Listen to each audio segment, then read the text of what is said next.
Joe Biden का अमेरिकी राष्ट्रपति बनने का रास्ता हुआ साफ, कांग्रेस ने इलेक्टोरल कॉलेज के नतीजों पर लगाई मुहर। डोनाल्ड ट्रंप ने कहा, चुनावी नतीजों से संतुष्ट नहीं, लेकिन 20 जनवरी को जो बाइडेन को सौंप दूंगा सत्ता। अमेरिका में कैपिटल बिल्डिंग में हुई हिंसा पर राष्ट्रपति ट्रंप के हथियारबंद समर्थकों का हमला, हिंसक झड़प में 4 की मौत, कई पुलिस वाले घायल, 52 गिरफ्तार। वॉशिंगटन में 15 दिन की पब्लिक इमरजेंसी, नेशनल गार्ड्स तैनात। उत्तर प्रदेश की गवर्नर आनंदीबेन पटेल ने धर्मांतरण कानून का किया बचाव, कहा कानून ऐसे ही नहीं बनाया, सर्वे होने के बाद इसकी जरूरत आई थी सामने। इवांका ट्रंप ने हिंसक समर्थकों को देशभक्त कहकर डिलीट किया ट्वीट। फेसबुक, ट्विटर, इंस्टाग्राम पर राष्ट्रपति ट्रंप का अकाउंट पहले ही हो चुका है ब्लॉक। 63 नए कोविड-19 के मामले सामने आने के चलते चीन ने हेबेई प्रांत में लगाया लॉकडाउन, जापान में भी इमरजेंसी घोषित। आरएसएस का अयोध्या में राम मंदिर निर्माण के लिए 10 करोड़ परिवारों से चंदा लेने का कार्यक्रम, न्यूनतम सहयोग राशि होगी 10 रुपए। बिना इजाजत के 6 मंजिला आवासीय इमारत को होटल में बदलने के आरोप में बीएमसी ने एक्टर सोनू सूद के खिलाफ कराया मामला दर्ज। यूरोपीय संघ के देशों में कोरोना वैक्सीन की किल्लत, टीकाकरण की रफ्तार बढ़ाने के लिए मॉडर्ना की वैक्सीन को भी दी मंजूरी, फाइजर बायोएनटेक की वैक्सीन को पहले ही थी मंजूरी।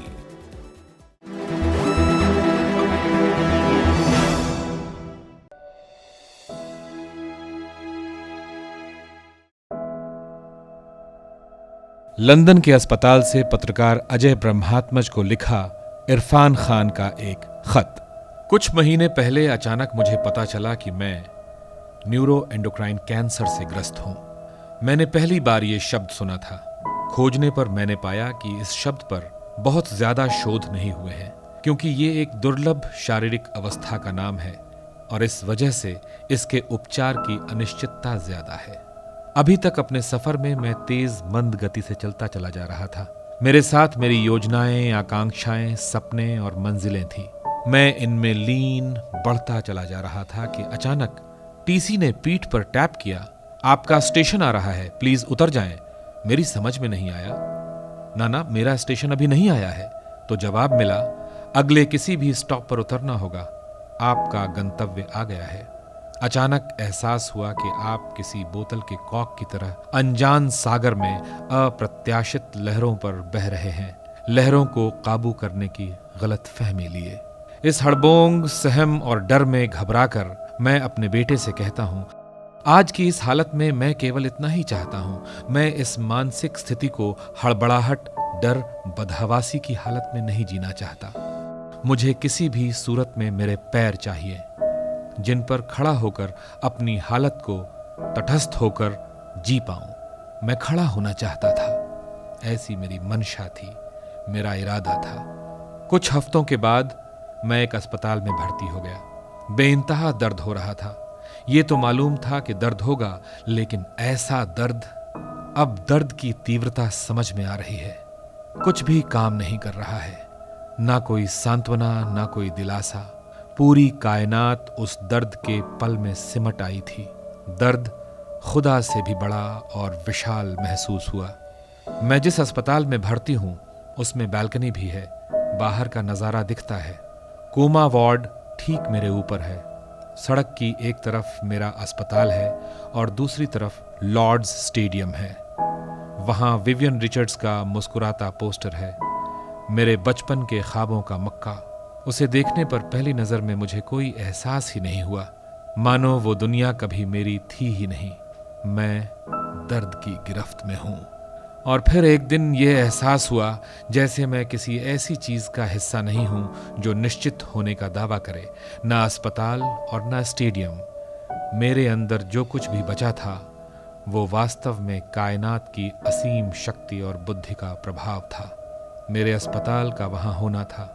मन ने कहा, केवल अनिश्चितता ही निश्चित है। इस एहसास ने मुझे समर्पण और भरोसे के लिए तैयार किया। अब चाहे जो भी नतीजा हो, ये चाहे जहां ले जाए, आज से 8 महीनों के बाद या आज से 4 महीनों के बाद या फिर 2 साल, चिंता दरकिनार हुई और फिर विलीन होने लगी और फिर मेरे दिमाग से जीने मरने का हिसाब निकल गया। पहली बार मुझे शब्द आज़ादी का एहसास हुआ, सही अर्थ में एक उपलब्धि का एहसास। इस कायनात की करनी में मेरा विश्वास ही पूर्ण सत्य बन गया। उसके बाद लगा कि ये विश्वास मेरे हर सेल में बैठ गया है। वक्त ही बताएगा कि वो ठहरता है कि नहीं। फिलहाल मैं यही महसूस कर रहा हूं। इस सफर में सारी दुनिया के लोग सभी मेरे सेहतमंद होने की दुआ कर रहे हैं, प्रार्थना कर रहे हैं। मैं जिन्हें जानता हूं और जिन्हें नहीं जानता, वे सब अलग अलग जगहों और अलग अलग टाइम जोन्स में मेरे लिए प्रार्थना कर रहे हैं। मुझे लगता है उनकी प्रार्थनाएं मिलकर एक हो गई हैं। एक बड़ी शक्ति तीव्र जीवन धारा बनकर मेरे स्पाइन से मुझ में प्रवेश कर सिर के ऊपर कपाल से अंकुरित हो रही हैं। अंकुरित होकर ये कभी कली, कभी पत्ती, कभी टहनी और कभी शाख बन जाती है। मैं खुश होकर इन्हें देखता हूँ। लोगों की सामूहिक प्रार्थना से उपजी हर टहनी, हर पत्ती, हर फूल मुझे एक नई दुनिया दिखाती है। एहसास होता है कि जरूरी नहीं कि लहरों पर बोतल के कॉर्क का नियंत्रण हो, जैसे आप कुदरत के गोद में झूल रहे हों।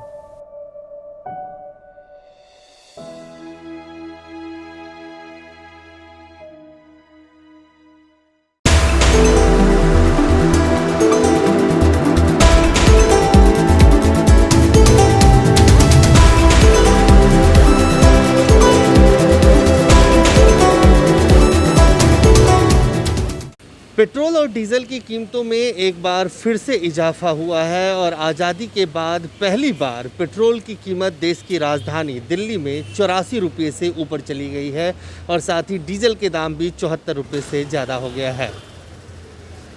लगातार पिछले कुछ दिनों से रुक रुक कर पेट्रोल और डीजल की कीमतों में इजाफा हो रहा है। देश की विपक्षी पार्टी कांग्रेस ने मोदी सरकार पर हमला करते हुए कहा है कि पिछले 6.5 साल में मोदी सरकार ने 19 लाख करोड़ रुपए एक्साइज ड्यूटी बढ़ाकर पेट्रोल और डीजल की कीमतों पे इजाफा करके कमाया है और उन्हें इसका हिसाब देश की जनता को देना चाहिए।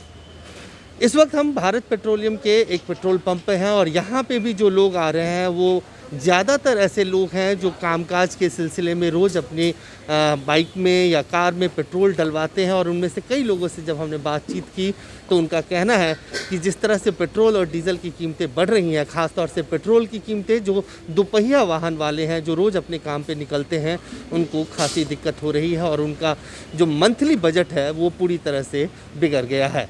आज फिर पेट्रोल के दाम बढ़ गए हैं, कितनी दिक्कत हो रही है? 84 रुपये से ऊपर हो गया। सर दिक्कत तो हो ही रही है, दिक्कत तो हो ही रही है, क्या करें। पहले हो जाता था 200 रुपये में, अब नहीं हो पाता। अब नहीं हो पाता। ठीक है, लगातार दाम बढ़ रहे हैं। काम करते हो आप? हाँ, जॉब करते हैं। तो रोज़ पेट्रोल डलवाते हो? रोज़ कितने डलता के है। डलवाते थे? हैं? कितने डलवाते थे पहले? पहले 200 रुपये का डलाता था, 3 दिन चलता था। अब नहीं चलता? अब 1.5-2 दिन में तो ख़त्म हो जाता है। सर दिक्कत तो बहुत है, महंगाई बढ़ती जा रही है। बताओ क्या करें। अब पेट्रोल तो एक ज़रूरतमंद चीज़ है, आदमी डलवाएगा। अगर दूसरी जगह जाना है, कहीं फैमिली को लेकर के खुद जाना हो कहीं पर भी, ये तो बहुत ज़रूरी है। जॉब पे जाना हो तो भी बहुत ज़रूरी है। अब क्या करें बताओ, मजबूरी में डलवाना पड़ेगा। 84 रुपये से भी ज़्यादा हो गया, आज तक का सबसे ज़्यादा महंगा हो गया। सबसे जी बहुत ज़्यादा हो गया। अब क्या करें जी, गवर्नमेंट तो अपना जी कर सारा वसूल कर रही है, बेचारा मर तो गरीब आदमी रहा है। कांग्रेस पार्टी ने एक बार फिर मोदी सरकार से ये कहा है कि जो 19 लाख करोड़ रुपए उसने कमाए हैं एक्साइज ड्यूटी बढ़ा के, कांग्रेस पार्टी का कहना है कि 820% 2014 के बाद से जब मोदी सरकार सत्ता में आई है उसने डीजल पे एक्साइज ड्यूटी बढ़ाया है और साथ ही 258% पेट्रोल पे एक्साइज ड्यूटी बढ़ाया है। देश में पेट्रोल और डीजल की लूट जारी है। 73 साल में मोदी सरकार में पेट्रोल की कीमत सबसे उच्चतम दाम पर पहुंच गई है। डीजल की कीमत 73 साल में सबसे ज्यादा अब है। दिल्ली में पेट्रोल की कीमत लगभग 84 रुपया पर लीटर है और डीजल की कीमत 74 रुपया 12 पैसे प्रति लीटर है। कहां है मोदी सरकार और प्रधानमंत्री मोदी जी जो हमेशा कहते थे कि सरकार की गैर विश्वासी के कारण पेट्रोल और डीजल के दाम बढ़ रहे हैं। 19 लाख करोड़। देश को जानना पड़ेगा कि मोदी जी की सरकार ने 6.5 साल में पेट्रोल और डीजल पर एक्साइज बढ़ाकर 19 लाख करोड़ रुपया कमाए हैं। आज भी कच्चे तेल की कीमत $50.96 प्रति बैरल है, जो अगर रुपयों में कन्वर्ट करें तो 3,725 रुपया प्रति बैरल आती है। एक बैरल में 159 लीटर कच्चा तेल आता है, यानी कच्चे तेल की देश में आज भी कीमत 23 रुपया 43 पैसे प्रति लीटर है। मोदी जी ये बताएं कि 23 रुपया 43 पैसे प्रति लीटर का कच्चा तेल आप 84 रुपया प्रति लीटर पेट्रोल और 74 रुपया प्रति लीटर डीजल पर क्यों बेच रहे हैं? सच्चाई हम बताते हैं। ये 19 लाख करोड़ कैसे आया? 820% डीजल पर सरकार ने 6.5 साल में एक्साइज ड्यूटी बढ़ाई, और यही नहीं 258% पेट्रोल पर एक्साइज ड्यूटी बढ़ाई। मई 2014 में जब कांग्रेस की सरकार गई तो पेट्रोल पर एक्साइज ड्यूटी थी 9 रुपया 20 पैसे प्रति लीटर। मोदी सरकार ने इसे 23 रुपया 78 पैसे प्रति लीटर अतिरिक्त बढ़ाया। मई 2014 में जब मोदी जी ने सत्ता संभाली तो डीजल पर एक्साइज ड्यूटी थी मात्र 3 रुपया 46 पैसे प्रति लीटर। मोदी जी ने 6.5 साल में 28 रुपया 37 पैसे प्रति लीटर एक्साइज ड्यूटी और बढ़ाई, और 19 लाख करोड़ रुपया किसानों की जेब से, आम जनमानस की जेब से, 130 करोड़ देशवासियों मध्यम वर्ग की जेब से निकाला। पेट्रोल और डीजल की लूट कब बंद होगी? 73 साल में और तो कुछ हुआ नहीं। हाँ मोदी जी, आपने ये जरूर कर दिखाया कि पेट्रोल और डीजल अब 73 वर्षों में सबसे उच्चतम पायदान पर है, और यही चलता रहा तो ये कीमतें बढ़कर 100 रुपया प्रति लीटर हो जाएंगी। ये भी याद रखिए, यूपीए के कार्यकाल में कच्चे तेल का भाव $110 प्रति बैरल था, आज वो $50 प्रति बैरल है, यानी 100% से भी कम। फिर भी कीमतें आसमान छू रही हैं। भारतीय राष्ट्रीय कांग्रेस की स्पष्ट मांग है, मोदी जी पेट्रोल और डीजल की लूट बंद करिए। ये 19 लाख करोड़ रुपया जो आपने अपनी जेब में डाला है, ये देशवासियों को वापस दीजिए। पेट्रोल और डीजल पर एक्साइज ड्यूटी फौरी तौर से कम करिए, और आम जनमानस को, देशवासियों को, मध्यम वर्ग को राहत दीजिए। कांग्रेस के प्रवक्ता रणदीप सुरजेवाला ने कहा कि मोदी सरकार ने पेट्रोल और डीजल की कीमतें जिस तरह से बढ़ाई हैं, जिस तरह से एक्साइज ड्यूटी बढ़ाया है, जो एक्साइज ड्यूटी कांग्रेस के शासनकाल में डीजल पर 3 रुपये के आसपास था और पेट्रोल पे 9 रुपये के आसपास था, वो एक्साइज ड्यूटी में 28 रुपये से ज़्यादा की बढ़ोतरी मोदी सरकार ने पिछले कुछ सालों में किया है। और कहीं ना कहीं इस एक लूट जो है मचा रखी है मोदी सरकार ने, और ख़ास तौर से पेंडेमिक के इस दौर में जो उसका सीधा फ़ायदा आम लोगों तक पहुंचना चाहिए था, वो सरकार आम लोगों तक नहीं पहुंचने दे रही है। अजय झा, गो न्यूज़, दिल्ली।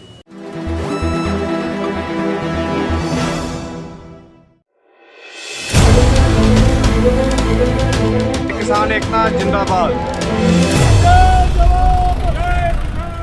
नए कृषि कानूनों को लेकर के किसानों का विरोध प्रदर्शन जारी है, और अभी तक सरकार और किसान संगठनों के बीच में बातचीत में कोई निष्कर्ष नहीं निकल पाया है।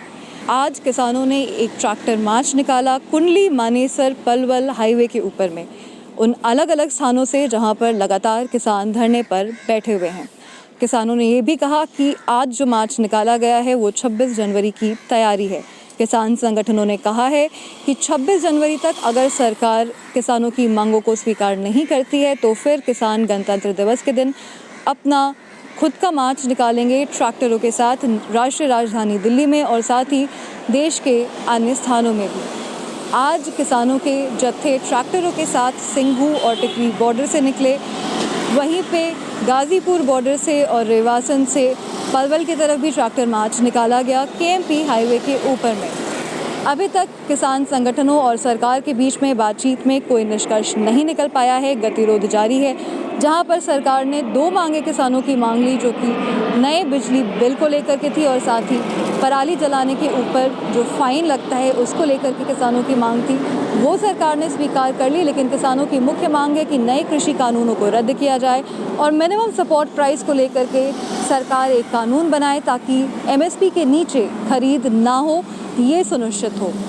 अब किसानों के और सरकार के बीच में अगली बैठक 8 जनवरी को है, यानी कि कल है, और क्या होता है इस बैठक में ये देखना बाकी है। अभी तक गतिरोध बना हुआ है। सरकार ये मानने को तैयार नहीं है कि वो कृषि कानून वापस ले ले और किसानों का कहना है कि उन्हें संशोधन नहीं चाहिए। वे चाहती है कि ये सरकार इन कृषि कानूनों को वापस ले। अंजलि ओझा, गो न्यूज़।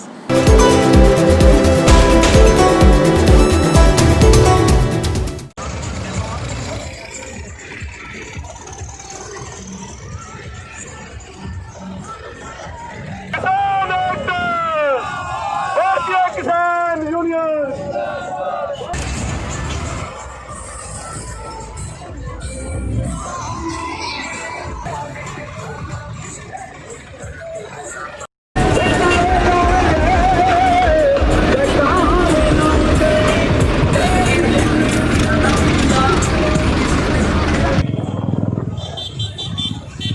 हमारा आज का ये मार्च था करनाल का, और हम इससे यही संदेश देना चाहते हैं।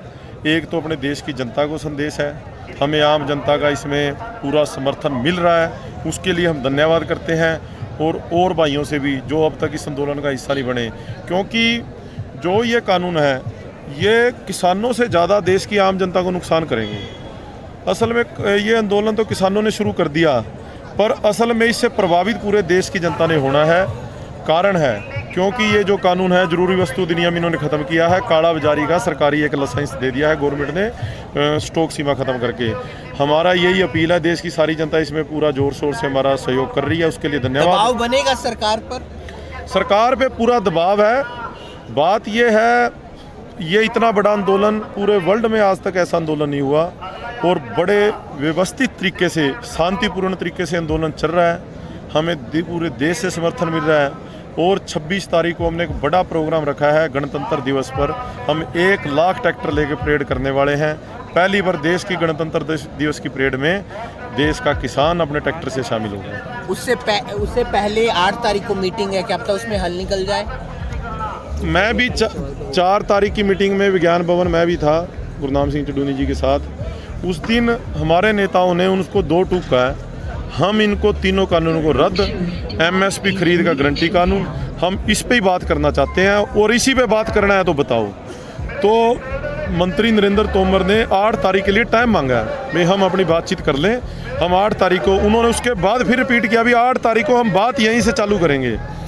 बात हम यहीं से चालू करेंगे, इन काले कानूनों को रद्द और एमएसपी खरीद गारंटी कानून, इसके बिना हम 1 इंच भी पीछे हटने वाले नहीं। आखिरी सवाल, 10 तारीख को मुख्यमंत्री जी करनाल में आ रहे हैं, तो उनको लेकर भी कोई आप लोग अपनी प्लानिंग कर रहे हैं? पूरी प्लानिंग है। ये मुख्यमंत्री, हमारा एमएलए रविंद्र कल्याण, ये तो पाप के भागीदार बन ही रहे हैं। ये हमारे गाँव कैमला के बोले वाले मेरे भाइयों को, हमारे भाईचारे को भी उस पाप का भागीदार बनाना चाहते हैं। ये हमारे जख्मों पे नमक छिड़कने के लिए आ रहे हैं। अपने करनाल के सारे भाइयों से अपील करूंगा, हम उस दिन के लिए फिर कॉल करेंगे। आपने हज़ारों की संख्या में पहुंचना है, हमने इस प्रोग्राम का पूरा विरोध करना है और ये प्रोग्राम नहीं होने देना। और यदि सरकार ने कुछ भी अड़ियल रवैया अपनाया, यदि हो सकता है हमारे कुछ किसानों की गिरफ्तारी भी करने की सोचें, हमने फिर उससे भी दुगनी तादाद में निकलना है। सभी ने अपने आप को नेता मान के इस काम को लेना है। मुख्यमंत्री का किसी भी हालत में ये प्रोग्राम नहीं होने देंगे।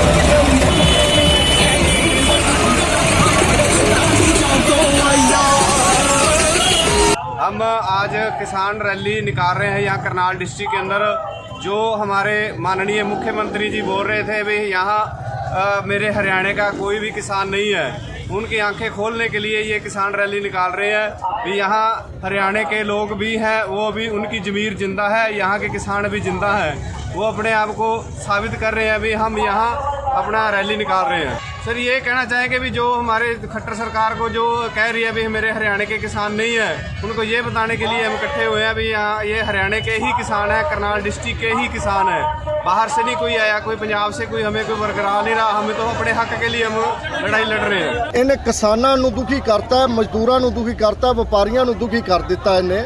ਅਸੀਂ ਇਹਨੂੰ ਇਹਦੇ ਲਈ ਥੋੜਾ ਪ੍ਰਧਾਨ ਮੰਤਰੀ ਬਣਾਇਆ ਸੀ ਕਿ ਸਾਡਾ ਖੇਰੂ ਕਰਦੇ ਸਾਨੂੰ ਤੂੰ।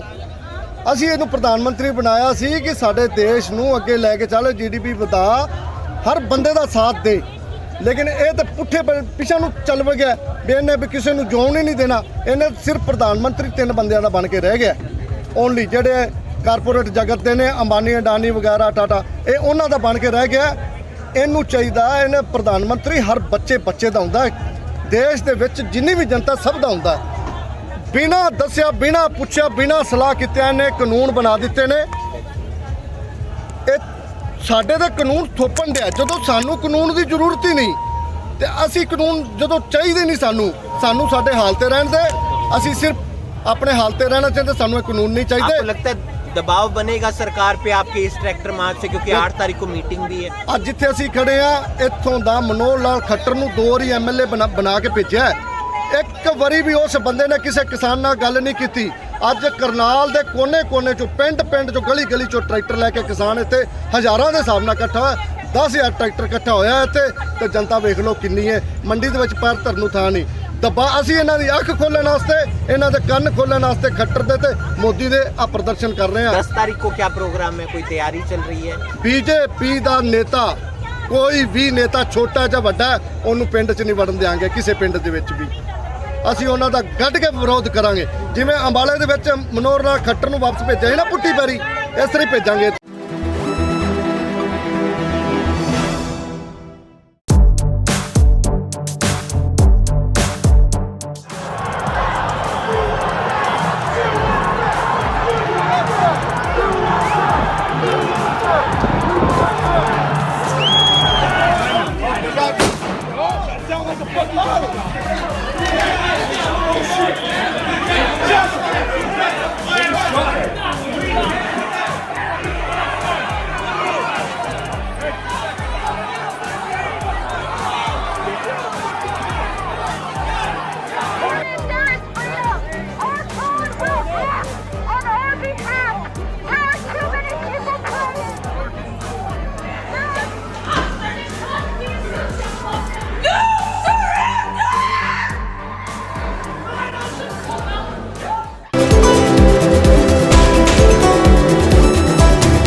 अमेरिका में गृह युद्ध के 160 साल बाद ऐसा दृश्य देखने को मिलेगा, इसकी कल्पना किसी ने नहीं की थी।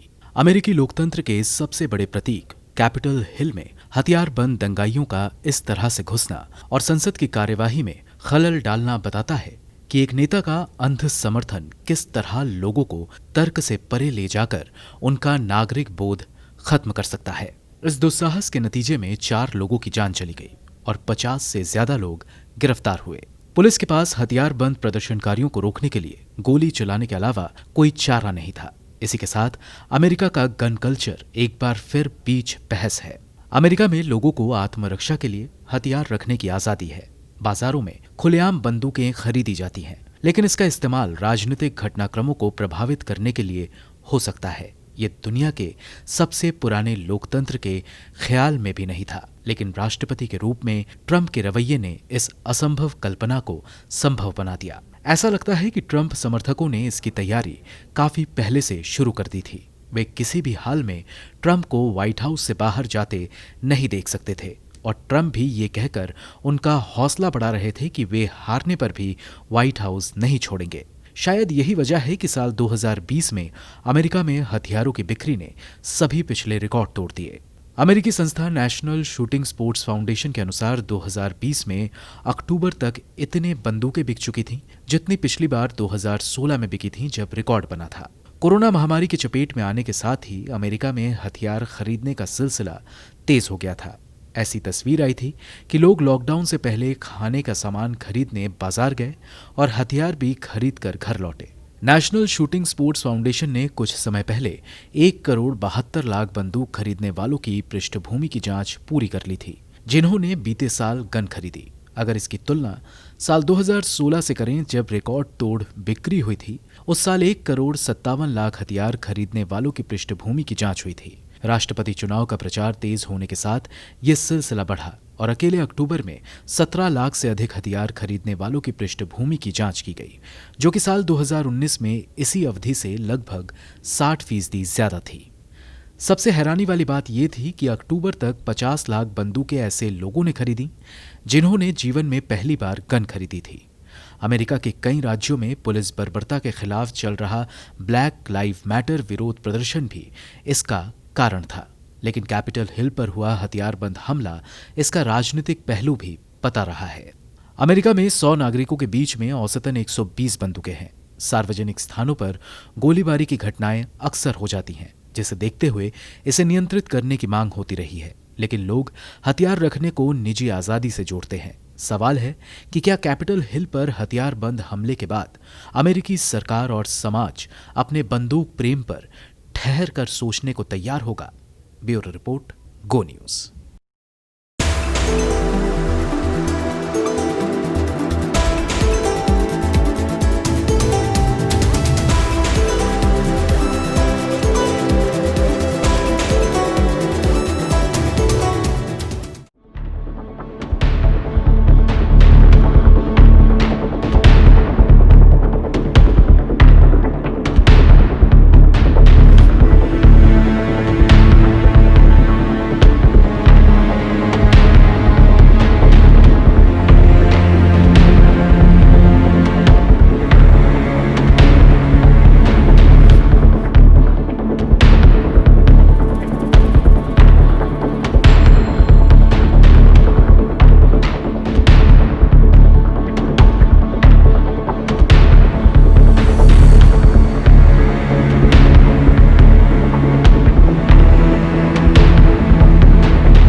पूर्व राष्ट्रपति प्रणब मुखर्जी के संस्मरणों की किताब द प्रेसिडेंशियल ईयर्स प्रकाशित हो गई है, जिसमें कई चौंकाने वाली बातें सामने आई है।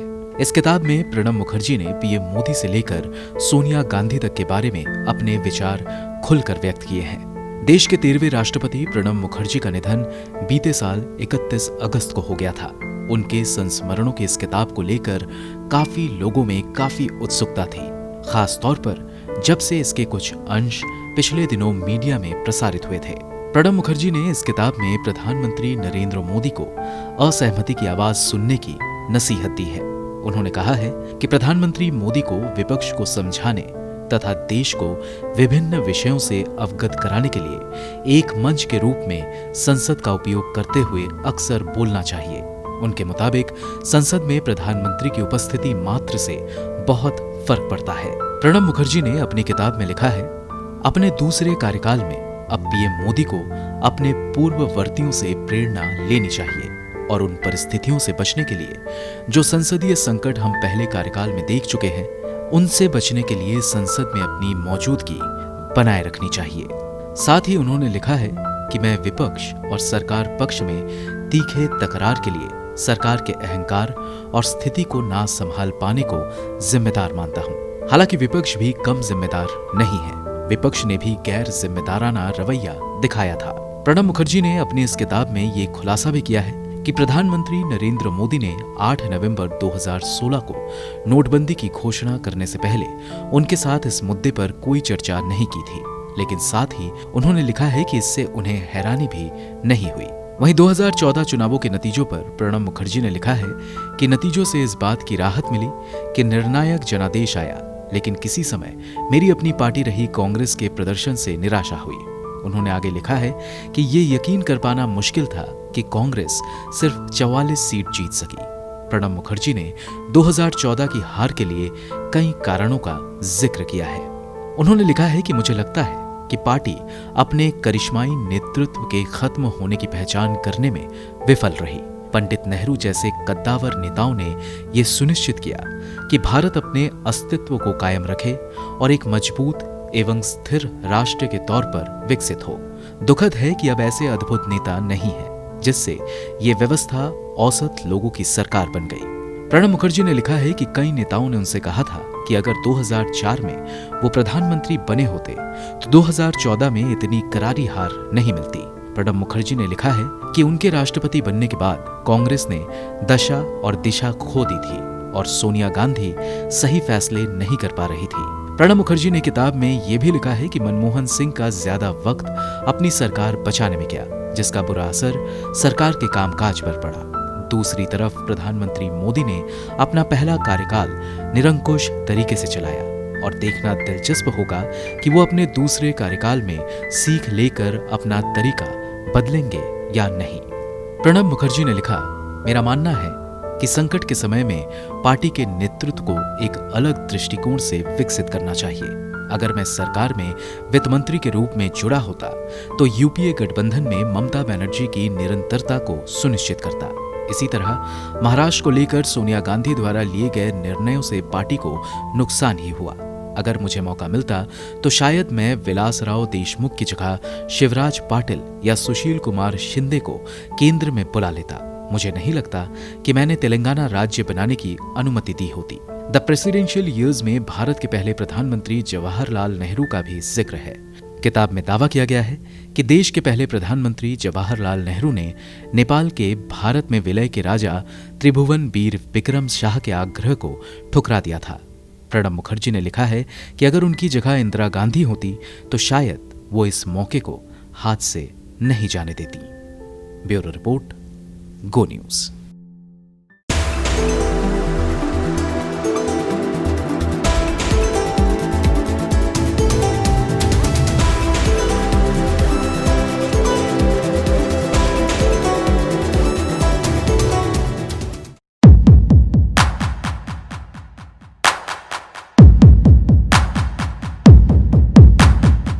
कोरोना वायरस और लॉकडाउन के चलते दुनिया भर में आर्थिक संकट गहराता जा रहा है। भारत पर इसकी दोहरी मार पड़ रही है।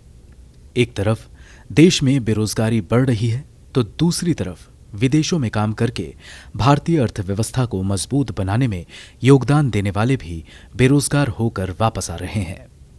Department of non resident Keralites affairs के मुताबिक बीती साल मई से लेकर इस साल 4 जनवरी तक 8.43 लाख लोग विदेश से केरल लौटे हैं। इनमें 5.52 लाख लोगों ने केरल वापस आने की वजह विदेश में रोजगार छिन जाना बताया है। पिछले 30 दिनों में ही 1.40 लाख लोग वापस लौटे हैं। देश में पहले ही अर्थव्यवस्था मुश्किल दौर से गुजर रही है।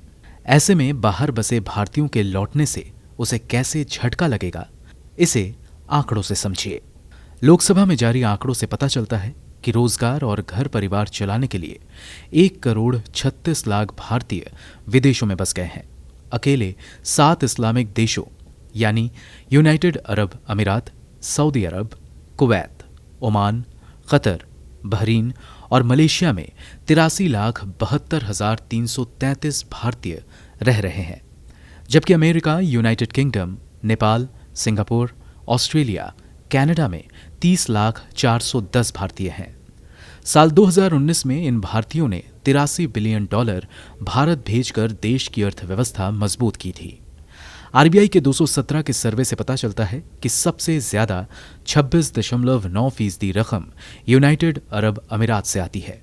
इसके बाद अमेरिका से 22.9%, सऊदी अरब से 11.6%, कतर से 6.5%, कुवैत से 5.5% और ओमान से 3% रकम भारत भेजी जाती है। इस तरह विदेश में बसे भारतीयों द्वारा भेजे जाने वाले कुल पैसे का लगभग 75% इन्हीं देशों से आता है। अगर अमेरिका को छोड़ दें तो इस आंकड़े में दर्ज बाकी मुल्क पूरी तरह कच्चे तेल के उत्पादन पर निर्भर है। कोरोना से थमी आर्थिक रफ्तार के चलते दुनिया में तेल की मांग कम हुई है, जिससे कच्चे तेल की कीमतें पाताल पहुंच गई हैं। जाहिर है दौर आर्थिक मंदी का है, तो विदेशी कामगारों की संख्या घटाने पर जोर दिया जा रहा है। मसलन अमीर देश कुवैत अपने यहाँ काम करने वाले प्रवासी कामगारों की तादाद 50% तक घटाने का प्रयास कर रहा है। 48 लाख की आबादी वाले कुवैत में करीब 34 लाख लोग प्रवासी कामगार हैं और इसमें 15 लाख भारतीय हैं। पिछले महीने ही कुवैती सरकार ने फैसला किया था कि शिक्षा मंत्रालय में काम करने वाले प्रवासी कर्मचारियों को नौकरी से निकालकर उनकी जगह कुवैती नागरिकों को काम पर रखा जाएगा। कुवैत 60 साल से ज्यादा उम्र के 68,000 विदेशी कर्मचारियों के लिए वर्क परमिट जनवरी 2021 में रिन्यू करने से पहले ही मना कर चुका है। इसकी गाज जिन पर गिरी है उनमें काफी संख्या में भारतीय हैं। जानकारों की माने तो अन्य खाड़ी देश भी कुवैत की तरह तेल पर ही निर्भर है और पूरी आशंका है कि वो भी कुवैत की राह पर चल पड़े। ऐसा होता है तो भारतीय अर्थव्यवस्था को तगड़ा झटका लगेगा, जो कंगाली में आटा गीला वाली बात होगी। विश्व बैंक पहले ही आशंका जता चुका है कि देश में बाहर से आने वाले पैसे में इस वर्ष 23% की गिरावट आ सकती है और यह आंकड़ा $83 अरब से 23% घटकर $64 अरब रह सकता है। ब्यूरो रिपोर्ट, गो न्यूज।